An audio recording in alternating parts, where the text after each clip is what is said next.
Hello everyone and welcome to Celebrating Cinema. This is a new series, Future Frames. In this series, we'll be featuring filmmakers of our pick. In this series, each of our hosts, myself, Kiliko, Hugo, Tom, and our new host, Sophie, will be interviewing each on our own a filmmaker whose images we love to see more and more of and claim the screen. In this series, it's going to be Dutch-based filmmakers. It's going to be done in English with this idea of an international audience from wherever you are being able to access the talent that's here in the Netherlands.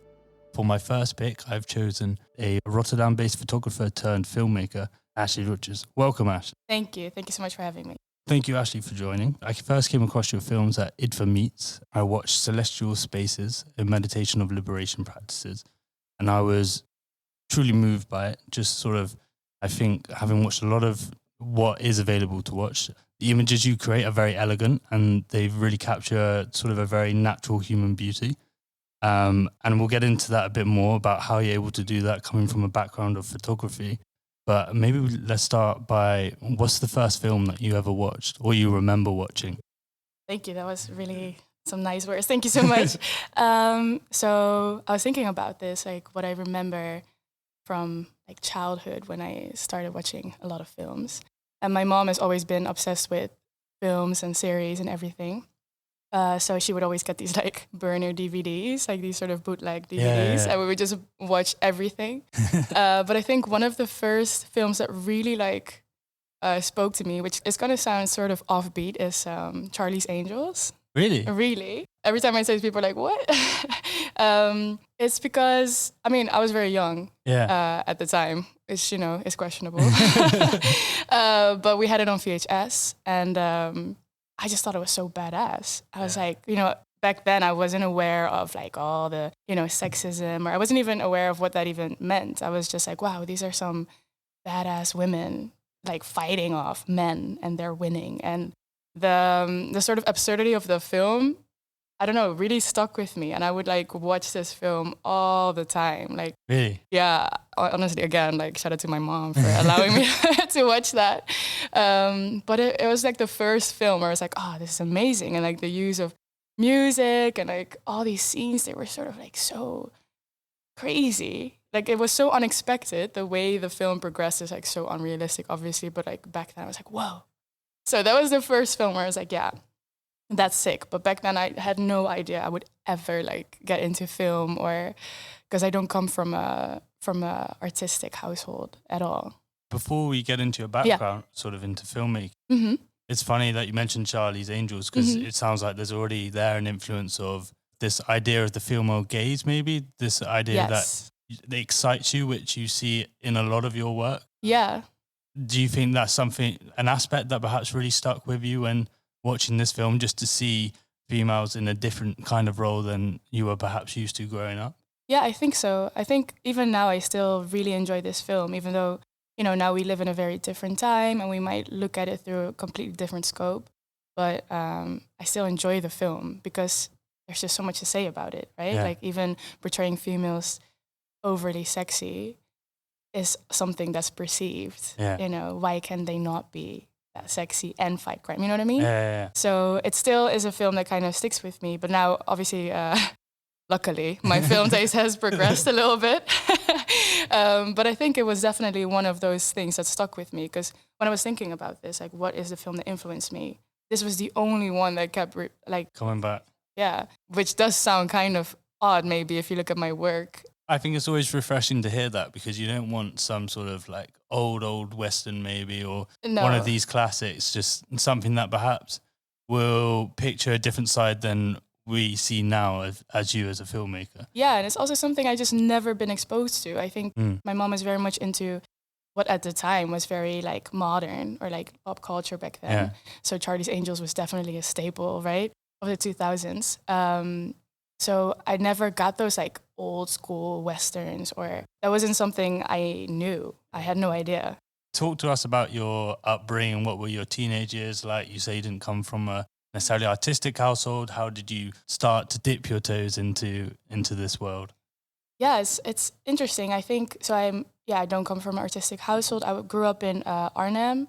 It's a city sort of like on the east side of the Netherlands, and it's a city, but I grew up in the south, very like deep south, and it was very much. It felt like a village a little bit, and I grew up with my mom and my brother, and I don't really come from like a very wealthy household. So I think art, even though my mom does have a very artistic side to her, wasn't really something she could explore when she was younger.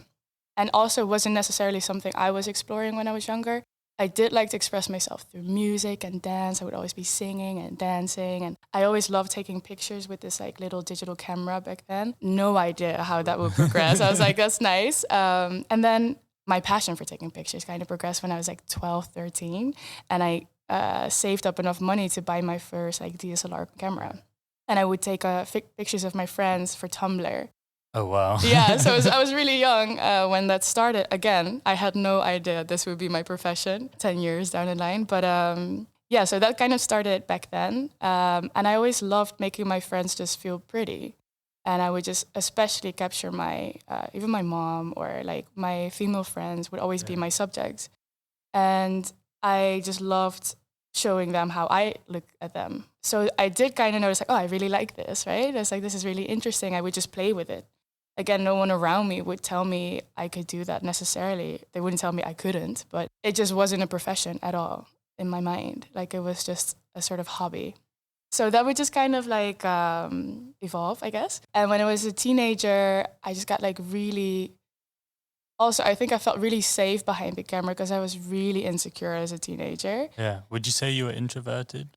I was, yes. I think I can be very social, but I am a very introvert person still. And I felt really safe behind the camera. And I was just very insecure because I grew up in a very predominantly white space, which kind of made me question my, as a Black woman, my features. So I was very much, I started straightening my hair. Like I think especially a lot of, I think biracial Black women, I'm always like trying to find the right terminology, struggle with that. I think Black women as a whole. But you kind of just want to kind of fit into that beauty standard. So I felt really insecure, and I would always take pictures of my friends, and it just made me feel safe. And then at one point I was like, why am I always taking pictures of other people?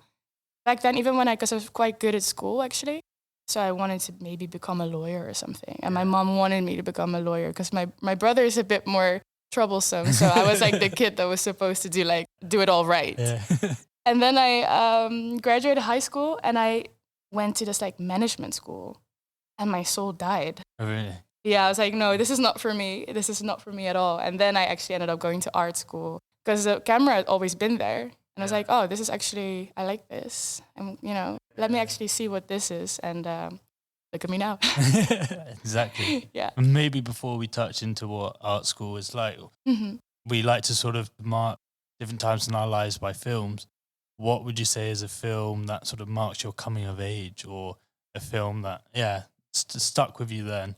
I find it a really hard question because I was like, we just talked a little bit about Twilight. Yeah. That definitely stuck with me. I was obsessed with Twilight. And my mom loved sci-fi and and rom-coms. So that would kind of be the two things I would see the most. But I was trying to think of like, I think Black Swan really. Really? Yeah. That's a nice film. Yeah, but I was really afraid of it. Yeah, and I think I can imagine. Yeah, I learned to love that film, but that kind of came out when I was like 14, I think. So that was interesting. Black Swan was definitely a staple film. A lot of Marvel, Twilight, everything. Kind of, I think still to this day, my taste in films is very random. So it should be, I think. Yeah. You should learn to love as many films as possible. I think so too. You should appreciate the craft. Their own way. Yeah, exactly. Everything sort of. But there's no specific film where I'm kind of like that marked my teenage years. Maybe Twilight. Twilight, I think, same for a lot of people. Right? Yeah. So we found out as well. Yeah. What was art school like with that sort of decision to pursue photography? Sort of what were your motivations? Obviously, you say management school strained your soul a bit. Yeah. What? Very dramatic. Yeah, horrible. I died back then. What sort of pushed you to take it more seriously for yourself? Yeah, so I think I just realized So I was doing everything right. And, I had my grades and whatever. And I just realized, like, damn, if I keep doing this is what my life is going to turn into. That is scary. And I only had my camera. And then I was like, I had a gap year and I didn't know what to do. And then I went to art school. Actually, it all kind of just came from I don't know what to do sort of energy. And I actually didn't quite enjoy school anymore back then. But I kind of had to because my parents would have not been happy if I would have, dropped out completely. So then art school happened in Rotterdam. So that's when I moved to Rotterdam back in 2019. No, that's not true. Back in 2016. Whoa. I've been living there for a while. And I think the school itself, I think our school is an interesting space. Yeah. There's a lot to, critique about. It's definitely not the most healthy space. Yeah. They definitely they're just trying to kind of push you to be the best version. But there's just too many people, I guess, to kind of really stick to that, to really look at an individual and be like, what do you need? And again, I was in a very white space. Yeah, like everything was very white driven and white centric. Yeah, white centric, exactly. And the teachers were which isn't, not necessarily bad, but especially because my art was progressively starting to become a little bit more about my identity. It felt really odd sometimes to have to discuss, we were still discussing Black Beat back then, and people were still it's very triggering sometimes to have those people as your peers. But the one thing I really loved about art school is that I was just exposed to an artistic sort of free space for 4 years. I just had time to kind of because I didn't go to photography, actually. I didn't do photography. I did lifestyle transformation design. What is that? Right? Everyone asks this. It's this study. It's very a broad sort of study. So you get the basics in a bunch of different medium, sort of it was just very free, but with a little bit of a commercial undertone, kind of conceptualizing more. So I wouldn't call it a fine art study, but it did kind of border that in a way. And they would just kind of let me do my thing. Especially at the time, they were restructuring the whole program. So I was just like, this is perfect, right? And I kind of realized in the first year that it was going to be photography for me. And I actually did nothing else but photography, even though I have a bachelor in design now.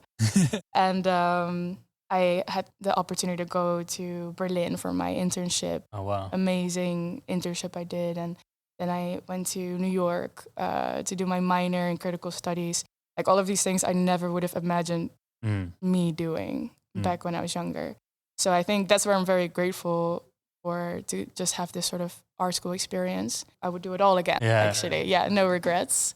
It seems like, maybe I'm wrong, but just from what I encounter, sort of delving into this path of artist, filmmaker, photography, it seems to open up a lot of doors very fast, or a lot of opportunities faster than you can imagine. If you were, say, as a lawyer or in business, it feels like there's less of a ladder to climb in the sense, of course, there's a ladder in every industry, but once you are able to get your foot in the door, a lot of opportunities sort of come your way, and you sort of open up to a whole new perspective of who you are in this space. Yeah, no, definitely. And I think the thing that I loved most about it as well is the people around you. You can't really find these people if you're not, well, you can, of course, but it comes very naturally to you if these are your friends and they're all kind of pursuing a career in arts, not necessarily the same thing, but everyone is kind of trying to go into this crazy business.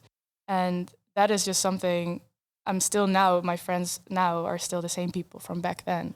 So I'm so grateful for that. And they humble you and they question you. And that's the perfect thing. It feels less of a rat race or this competition between each other, and more of a collaborative journey. 100%. Yeah.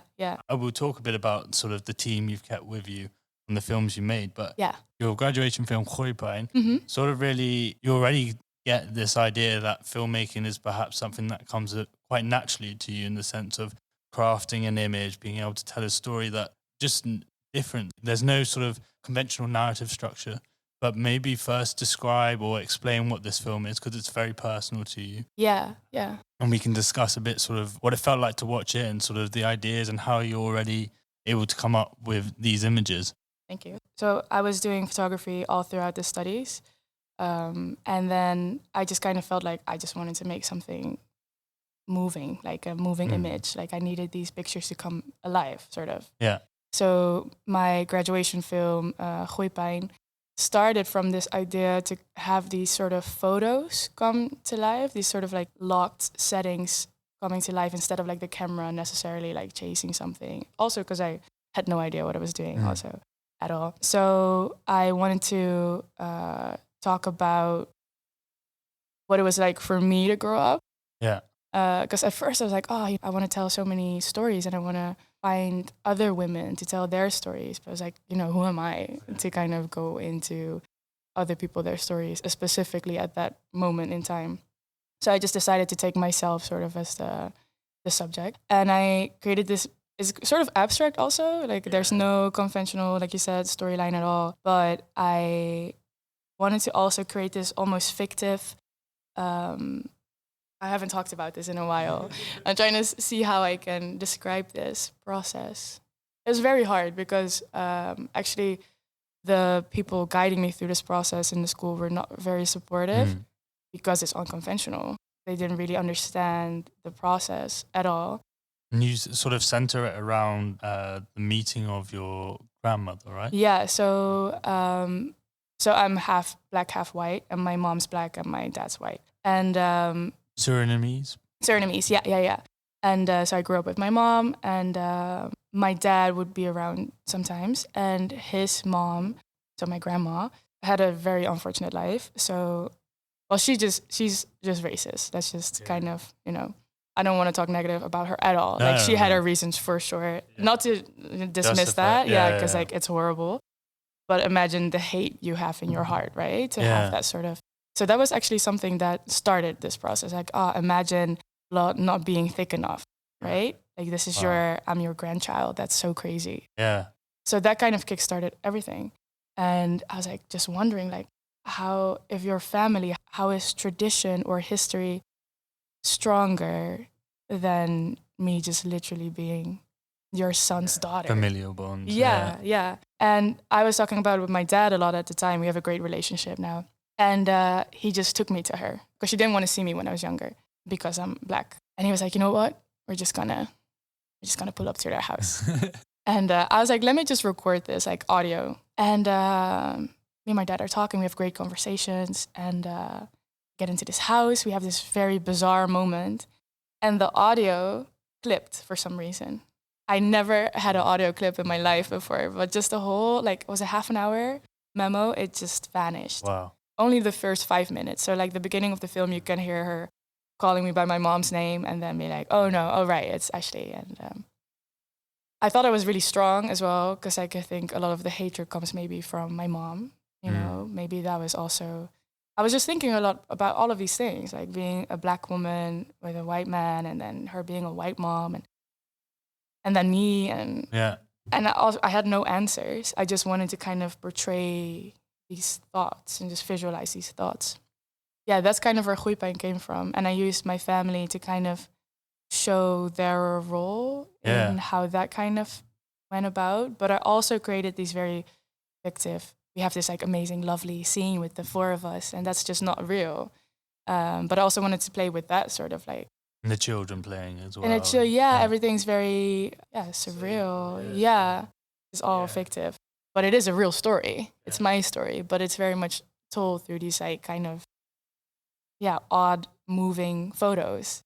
What was it like to tell it then? Was it quite healing or? Whoa. Because it's a very, it's just an incredibly personal story to tell as your graduation film. Yes. So you already have that pressure of trying to process that yourself, but also trying to tell it in a way that not only you will be comfortable with, but will translate well to an audience. Right.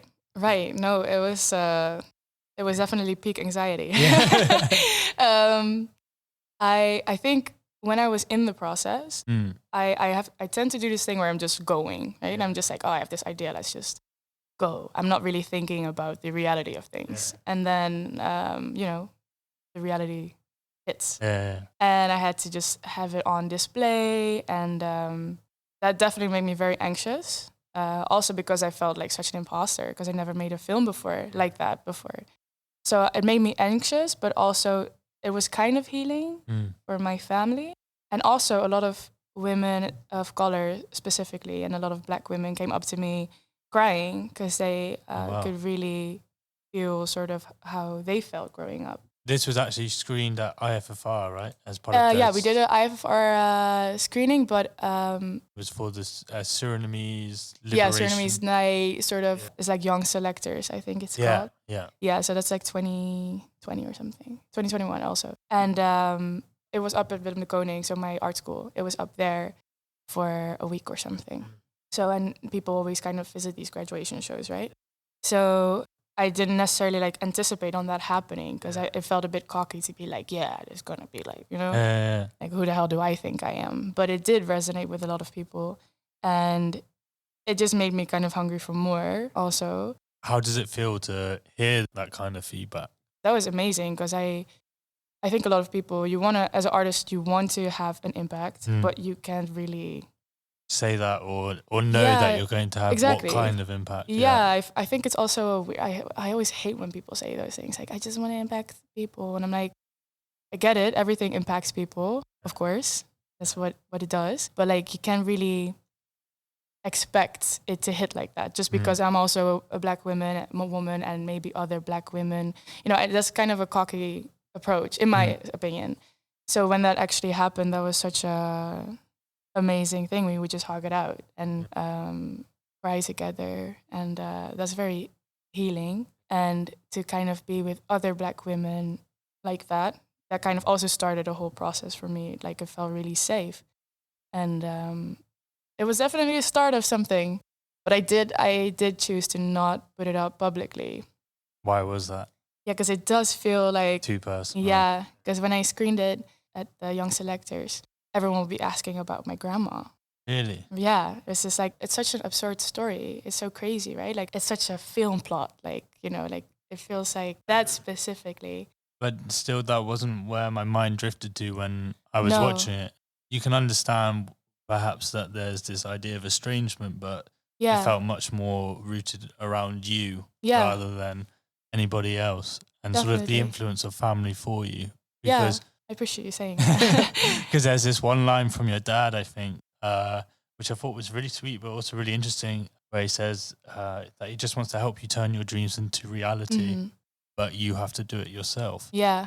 And maybe could you share a bit more about that conversation and sort of this idea? Again, I think it relates to why we're speaking of how, as a filmmaker, you really have to, it's only you that's sort of rooting for yourself and is able to really push yourself into making films and growing. And like you said, one of your resolutions is to make more noise about yourself. Yes. So I think that line, kind of sums it up, but maybe share a bit more about that. Yes, I think there's a lot of like layers to that comment, right? Yeah. It's definitely one that stuck with a lot of people. I'm very happy that me and my dad have these very open conversations. And especially, I think my parents and my family don't really understand what I was doing, and they still don't, kind of. They're like, yeah, she's this artsy girl, Lord knows what she's up to. So when I asked them for the film, they had no idea. And the line actually was from a real conversation. That was not acted, or that was just me recording conversations in the car with consent.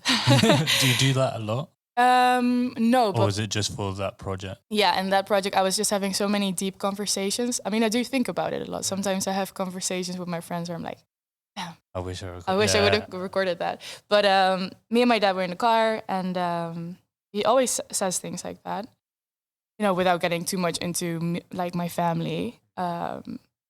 He's a white man, period. And he tries to understand things, and this is his mom, and that's really hard for him. And if I call her racist, that's really hard for him to hear. And he wants to help me, but he doesn't quite understand these things, these very real issues.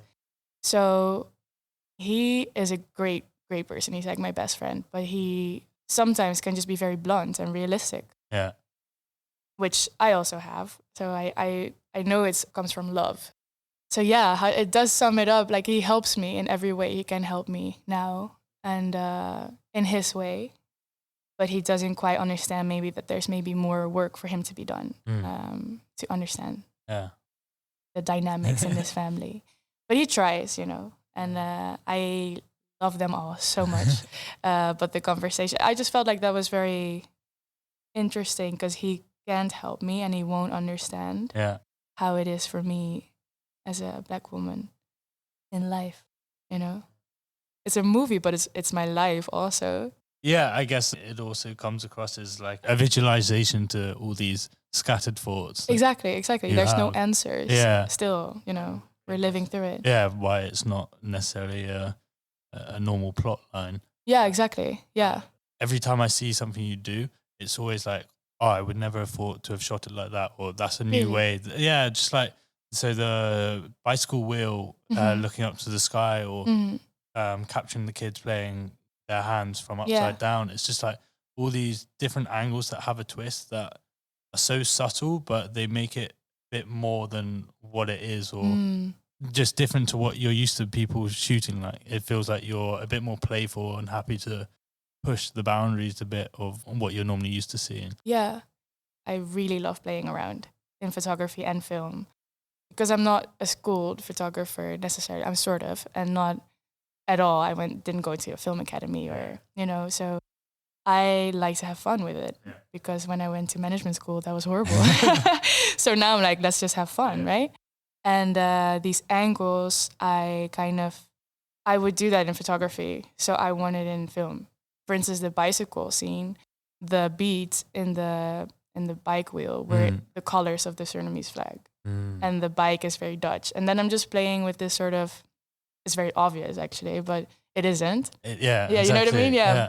Are you consciously aware of this as you're coming up with it, or are these just ideas that pop? Because I think it's always hard for people to understand whether these are sort of spontaneous ideas or serendipitous impulses that people have, or whether they're very deliberate in the things that they're thinking about and capturing. Yeah, I'm very deliberate. I think I'm a very deliberate maker.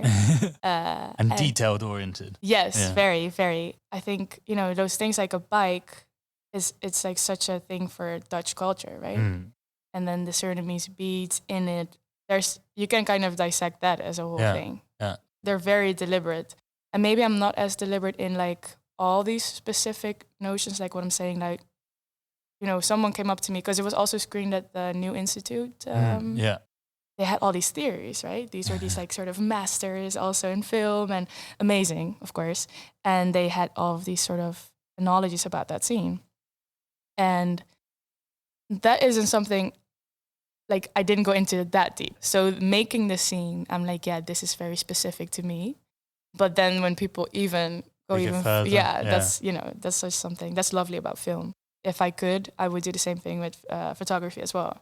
That's why I love film, because there's just so much more going back and forth about these things. What are sort of some images throughout films that you've watched that really stick with you, or that you keep returning to?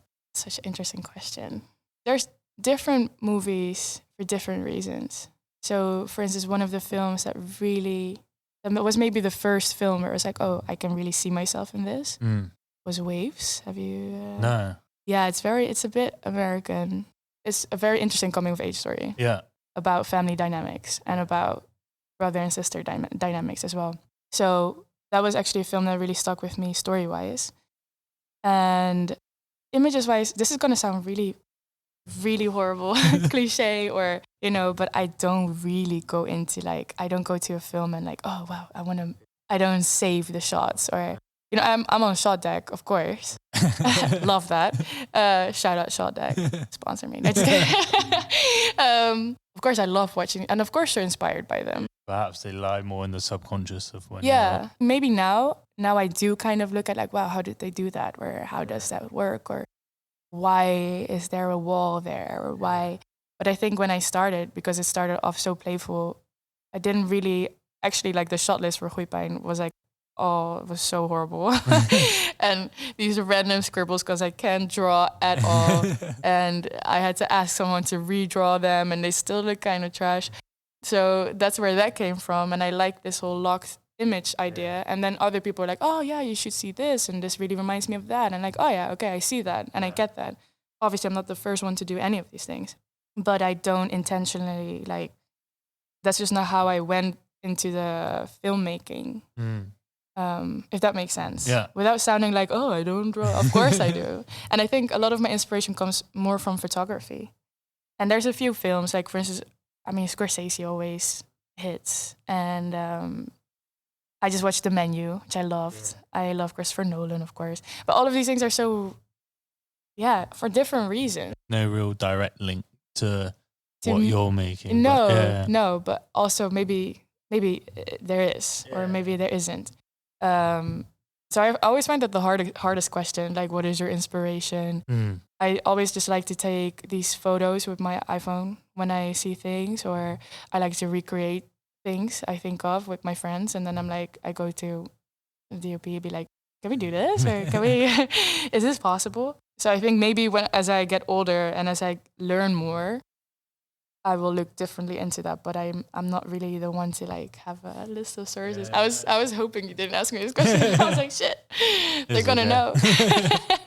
The next film I want to talk about is Celestial Spaces, a meditation on liberation practices. Yes. Because this is, of course, how I was first introduced to you. This was at IDFA Meets with TNO. Yes. And I think, if I'm correct, you introduced this film as sort of your first big, or not big, but like commissioned film as a director. Yeah.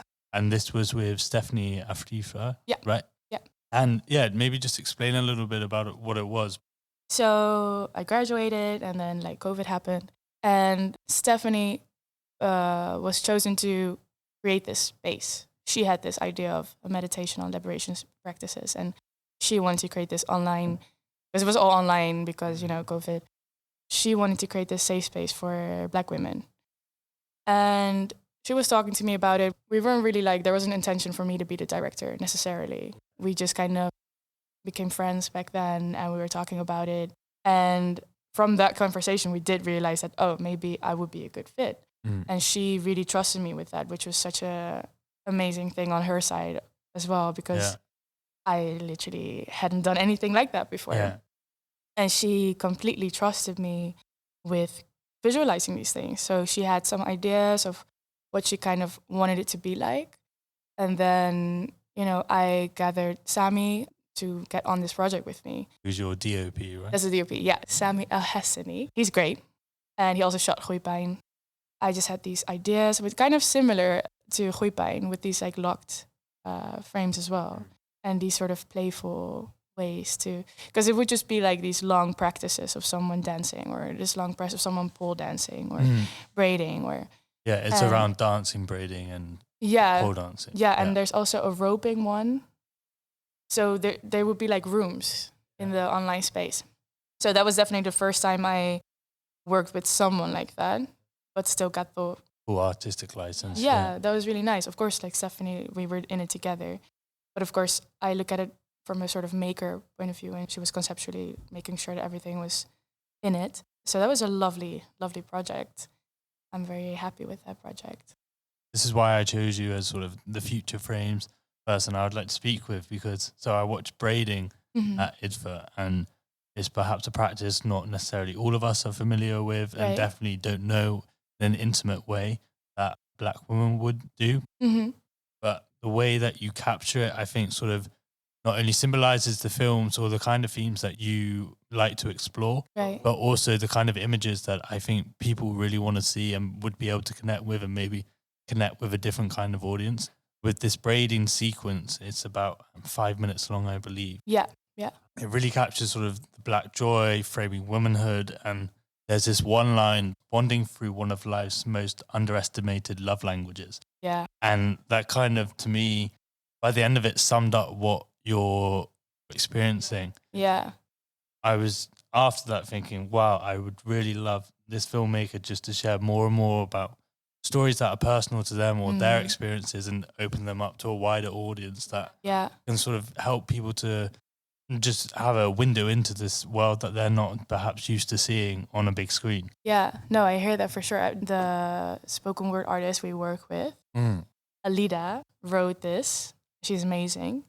And she really captured what we were trying to tell with this practice. And what's also great to know is that there's so many Black women involved in that specific sequence. I mean, in the whole production, but specifically that one was very interesting.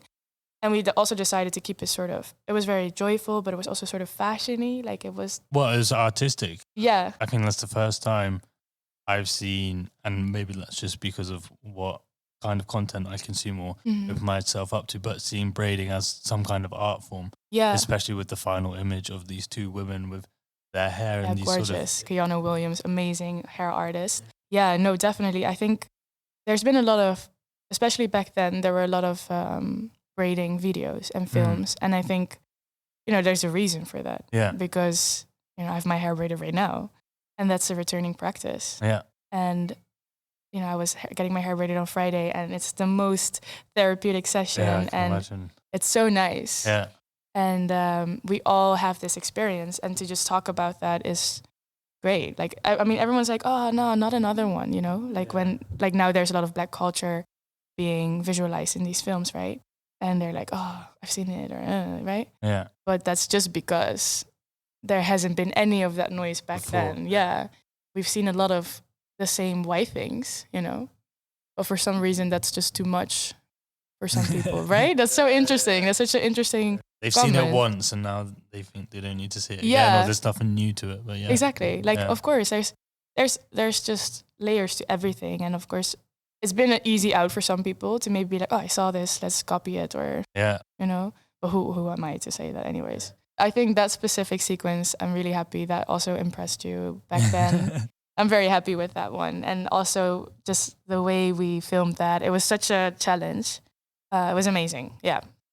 So maybe share about the sort of stories you want to tell as a filmmaker, because like I said, when I saw these images, these are the kind of images I would love to see more and more, especially from you, just because of the way you tell it. But perhaps share sort of what are your aspirations for filmmaking? Why did you sort of cross over from photography to filmmaking?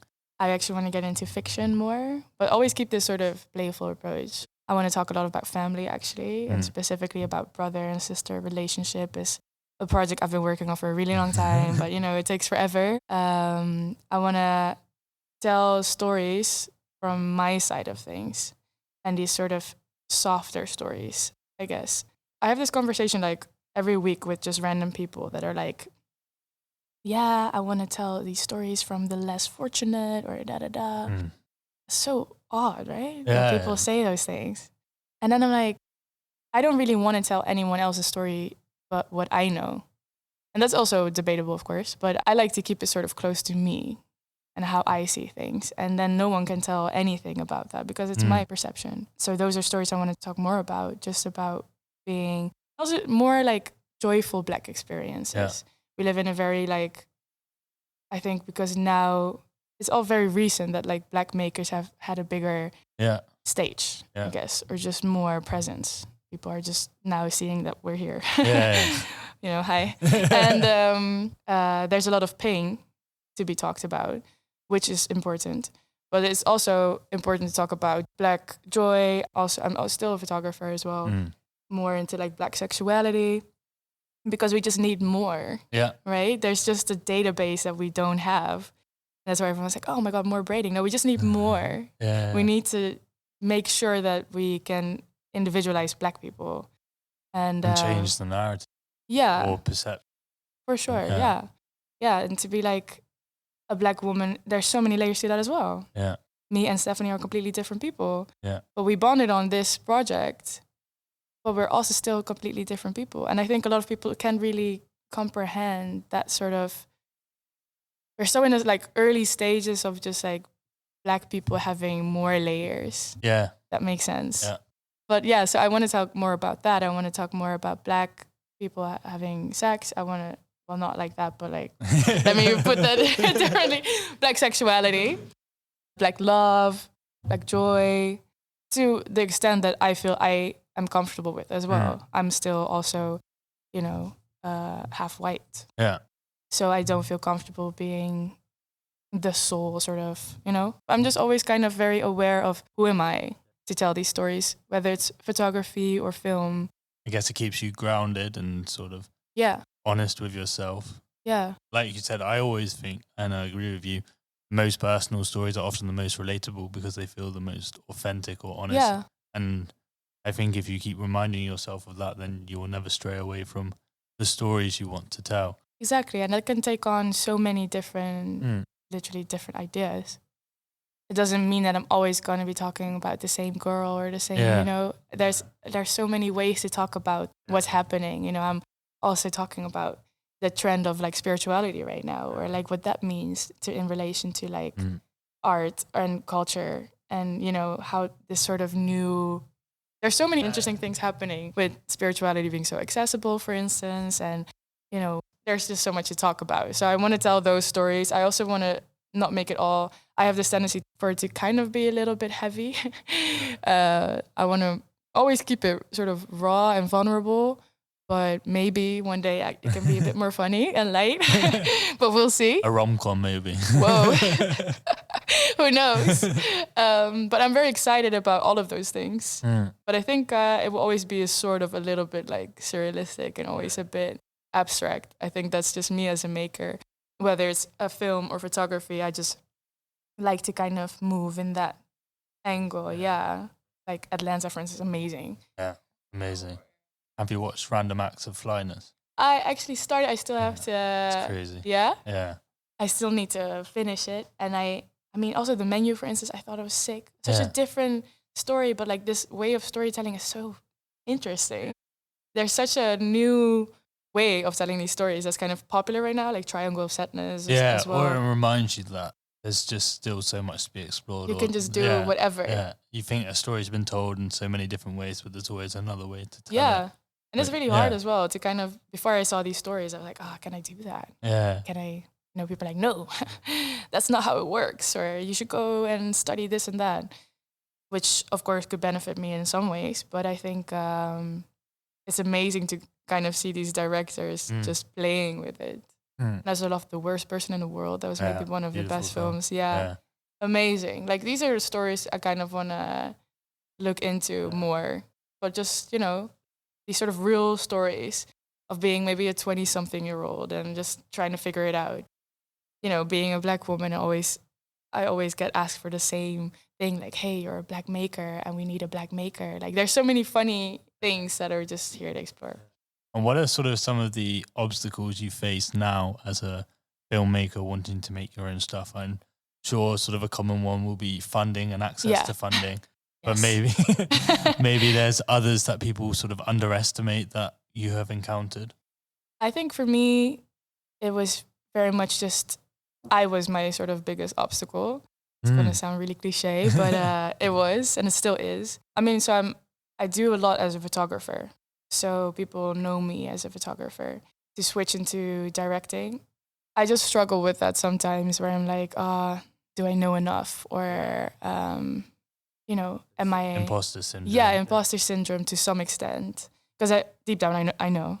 Yeah. Like, otherwise I wouldn't be chasing it, of course. I know I'm very much meant to do this. So that's very hard, I think, mentally, to just kind of put yourself out there, to just say what you want, chase these people, send these people emails, and just kind of... I remember when I first said I was a photographer, I wouldn't even get the word out of my mouth. Like I was like, I take photos sometimes, and I like to direct sometimes. But just to kind of own those phrases, of course I am. Yeah. Even if you shot one photo, maybe you are. Maybe if you shot one video on your iPhone, maybe you are a director. Like, of course, to some extent, appreciate the craft. But so I was my own very big obstacle, and I will always be. I think a lot of artists have the same thing, a lot of people in general. That's often why they make art, isn't exactly, it? Because we just don't know how to communicate. And I think just... and then we realize we all don't know how to communicate.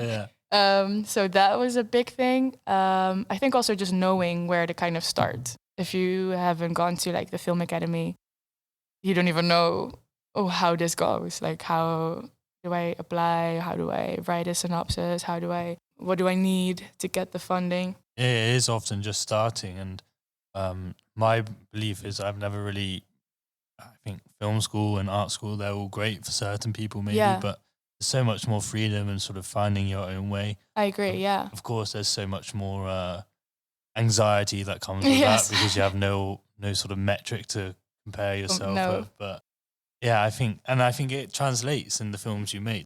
Yeah. You are able to express yourself a bit more, or experiment more, because you haven't been taught a exactly. particular I just don't way. know. Yeah. I'm just experimenting because I just don't know. No, I hear that. I mean, and everything is intentional, of course. Yeah. But yeah, I agree. I mean, I did go to art school, but I decided to not do photography. You know, it's like all of those things kind of, because then it's just very exciting to me still. Like every time I go to any set, I'm so excited. And I don't really want to lose that. I think as soon as it becomes like a job, it's like, ugh. And so it comes across that you often are very clear in your vision of what you're wanting to create in the films you make. How do you sort of translate that or communicate that with the team you have around you? Because filmmaking is very much a team sport. How, as a director, I guess you're compared to the captain or the captain of it. So how do you sort of steer that ship, and how do you sort of pick the people around you? Because what I've noticed, you sort of have the same people that you're collaborating with, which also must be quite comforting as well. Yeah, I do like working with certain people. I haven't been doing this for too long, and I just feel really safe with some people. And I think especially as a woman in this industry, you just like to feel safe. So I've worked with the same people for many times, but I do think I need to explore that also. I also work with, there's a lot of things coming up that I'm working with different people, which is also interesting because everyone challenges you in a different way. And this is also what I love about making films in general. Yeah. Just this team aspect to it. That's something I really miss in photography, for instance. And for everyone to just keep you sharp at all times. Yeah. And I think, especially because I come from photography, I know a lot of technical side of things. So I understand the camera, I understand lighting. So I'm always a very hands-on person on set. Not like I'm not really like, oh, I want this, or, you know, like not a dickhead sort of.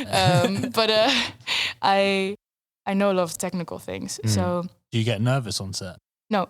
Really? No, not on set. No, as soon as I'm there, I'm like, let's go. But in the process, I do get anxious. Yeah. I mean, just in approaching certain people, or if something doesn't work, but I don't, of course, I've been stressed sometimes on set when things don't work out. Like I have this whole plan and they're like, oh, we can't get the shot. Or I am also very stubborn. I guess that maybe that's what it takes also to be like, no, we need to do this. Yeah. And I mean, I'm a woman as well. I just need to speak up. Yeah. That's why I like to work with the same people many times, because they respect me. And unfortunately, with a lot of, you know, male people on set, they like to test me. Oh, really? Yeah. You experienced that? I have, yes. Yeah. And I don't know, I think that's fine also. Like I tend to just not let anyone, it's whatever. If you want to test me, it's cool. Like I'll just, whatever, right? So that's kind of, I just like to do it together. One, I like to be very hands-on the visual. I think, like, for instance, I do fashion photography, so I'm on styling. I know what works. I'm on lighting because you can't convince me that this doesn't work because I know it works. Yeah, lighting and set design are always so on point. They're so important, and I know I have an eye for that sort of thing because of photography, right? And of course, I trust them to do it completely, but I love to just kind of know these things. You know, I've been assisting. I mean, I assisted a few times, not too many times because I don't like it. On a director sets, that is. But they don't know things, and that just sounds really strange to me. Like, how do you not know which lens this is, or how do you not know? But I guess that's a way of working, to not like, you know, shit on anyone. Yeah. So I like to just really be part of those things. I like to talk about it. I like to be in on the gaffer and DOP meetings about the light. I like to, like, a fun extent. I don't want to, I'm not a... overbearing. Yeah, exactly. Yeah. But I just want to know. Because sometimes it just goes over your head and they're like, oh, she's the director. But sometimes they kind of look at the director like, sort of, right? Yeah. So that's how I like to work. I mean, and then I like to sketch out how I would like things to be filmed. And I'm a horrible drawer, like I said. I'm horrible. Like, I should really get drawing lessons. And you went to art school. Exactly. And I have a bachelor in design. That doesn't make sense. So that's very hard for me to kind of be like, this is a person. I guess I'm just hands-on. Does that make sense? Yeah. Yeah. And something we haven't spoken about yet, which I think is important, is so you're obviously a Dutch filmmaker making films in the Netherlands, and yet we're recording this podcast in English. Right. And even from the films that I've seen, you're also very conscious about having English subtitles. How conscious are you of sort of trying to access a wider audience, and how does that help you, especially making films from the Netherlands where Dutch is obviously the main language? Right.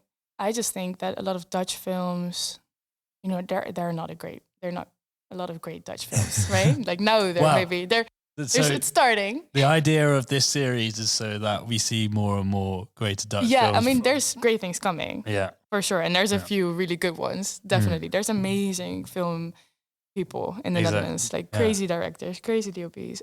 Honestly, so much talent in this country. But I think in the Netherlands in general, we all speak English. And I think some Dutch people want to attempt like English filmmaking, and sometimes I can just hear that. Yeah. I just hate that. I'm like, wow. I think I'm pretty good at speaking English, but I'm not fluent. I'm not a native, right? Yeah. I mean, I'm fluent, but I'm not a native. Let me say it like that. So I really want to make Dutch films, actually, because first of all, there's not great stories being told, not too many great stories being told. Like I watch a lot of, I don't know, Japanese films. Yeah. I'm not bothered by the language. No. There's subtitles. All of these things, their subtitles are great. Yeah. To keep it in the original language is so important. And as a Dutch person, then maybe watching my films, you're going to understand the inside jokes a bit more, or you're going to understand the context a bit more. It's very important for me for English speaking or not Dutch speaking people to still be able to enjoy this film. And to also just up our game a little bit, because then, you know, maybe it will be your favorite film, but it will be a Dutch film. Yeah. I think it must be so like both motivating and sort of this cool sense of you could be part of a group of people that put your country on the map for filmmaking by sort of claiming that sort of empty space, I guess, or vacant space of, like you said, the Netherlands not yet known for making that great films. Right. Although, like you said, there's also so much talent. There's a few amazing things. Yeah. So no, for sure. I'm sure that must drive you a lot. Yeah, I think so. And I just really the stories I want to tell are so close to me, and they're also very much from the Netherlands. Yeah. So if I tell a story about my hometown or something, I just need it to be in Dutch. And that's also what makes it way more real to me. And I just don't think language is a barrier in this day and age, right? Yeah, It's so crazy. No, not at all. I was in Germany the other day and there's still dub films. I'm like, wow, I forgot about that. So yeah, that's a big drive for me. And it's an interesting language. It's not. I don't think it's the prettiest language, but it's an interesting language. I mean, it's your language. It's my language. Yeah. So no, true. And if this was I'm sure you're familiar with the Vogue. I think it's the Vogue Billie Eilish interviews. Yeah. Where they interview her. Yeah, I think is it Vogue or Variety? Yeah. Yeah, something with a V. Yeah. Yeah. So say if we did something like this and we came back and asked you 3 years later, what would you like to have done by then in filmmaking, perhaps? Yeah. Could you give our listeners an idea of where we expect to see you as part of our future frames pick? I hope no, I'm not going to say I hope. I will. Yes. I've made my this film I've been working on for a long time about the brother and sister bond. A short film? Or? It's we've been talking about it for such a long time, actually. Like it's been ever since this was going to be my graduation project. But then I was like, needs more time. So interesting. Yeah. But also I need to do more in order for me to maybe make this film. It feels like maybe a film. I first need to maybe make another short for this to, to just really be as good as it kind of needs to be. Yeah. It just feels like a very important project for me.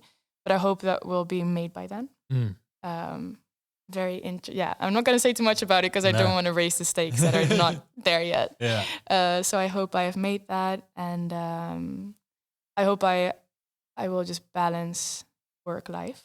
Yeah. Because right now, all I do is like work and think about that, and so much anxiety about just building things up, right? You're still hustling as a freelancer. I'm still hustling. Yeah, like it's going well now, but like it still gives you so much anxiety because you have no stability. So I hope I have that. And I hope I want to always combine sort of, I would still also love to make fashion campaigns. But kind of bring this extra layer to it, the way I like to see things. And still also a photographer. I see it all just progressing into a bigger sort of, it will all just evolve. So yeah, the film is definitely on my mind. And I hope I just feel very happy and comfortable being a maker. Well, in 3 years' time, I hope we'll be able to watch that here in the cinema. So Ashley, I want to say thank you so much. Hopefully our listeners have learned a bit more about you as a filmmaker and why you've been picked as part of our Future Frames filmmakers. Like I said, I'm really excited to see the images you're able to create and all these feelings and topics you're able to convey and just the personal stories and experiences you have to share. So thank you.